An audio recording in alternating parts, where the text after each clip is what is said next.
ফেনী এক আসনের ফুলগাজী পরশুরাম ছাগলনাইয়া উপজেলায় অপরিবর্তিত রয়েছে বন্যা পরিস্থিতি।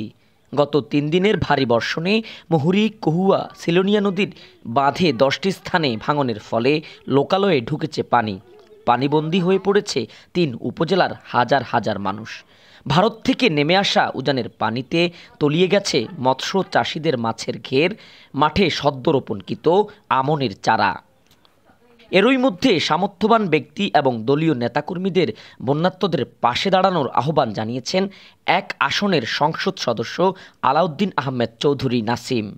আহমেদ ভাই রাসেল সাহেব, আমাদের যারা পানিবন্দী অবস্থায় আছেন, যারা ভাত টানতে পারতেছেন না, শুতে পারতেছেন না, তাদের জন্য যে শুকনা খাদ্য নিয়ে এসেছেন, আমরা তার কাছে মহামায়ের পক্ষ থেকে সবাই চিরকৃতজ্ঞ। এবং আমাদের যে এমপি মহোদয় যেভাবে মানবতার সেবার কাজে সবাইকে উদ্বুদ্ধ করেছেন, সে আলোকে আমি মাননীয় এমপি মহোদয়কে ধন্যবাদ জানাই।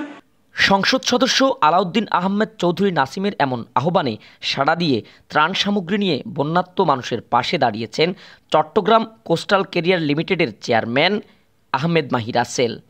ছাগলনাইয়া উপজেলার মহামায়া ইউনিয়নে বানভাসী ১১০০ পরিবারের মাঝে এই ত্রাণ সামগ্রী বিতরণ করা হয়।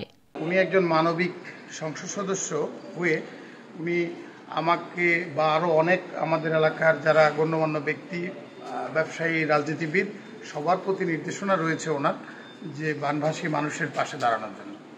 অসহায় বন্যার্তদের জন্য প্রস্তুতকৃত প্রতিটি ত্রাণের প্যাকেটে ছিল চিড়া, মুড়ি, চিনি, পাউরুটি, বিস্কিট, কলা এবং ২ লিটার বিশুদ্ধ পানি।